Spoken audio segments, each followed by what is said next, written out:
As a farmer and a Canadian who has a special love and history with the United States, I'm proud to take my oath today. I do solemnly swear that I will support and defend the Constitution of the United States and the Canadian Charter of Rights and Freedoms against all enemies. Against all enemies, foreign and domestic. That I will bear true faith and allegiance to the same.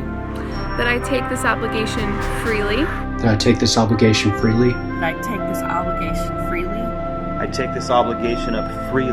That I take this obligation freely. That I take this obligation freely. That I take this obligation freely.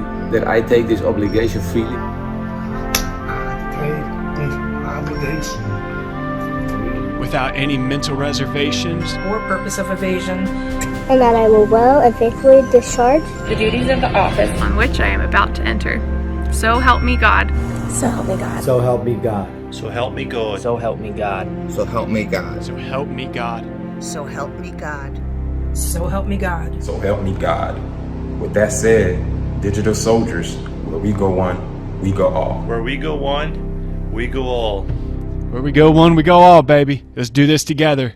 And I've watched you fight, not just for Mike Flynn, but for our country. And I want to thank your listeners, really the American public that has to continue to step up and believe in, like I say, if you want to breathe the fresh air of liberty, you've got to fight, you've got to give up, you've got to sacrifice, you've got to have the courage and the resolve to do that. So I just want to say thank you very, very much for all that you've done for my family and I.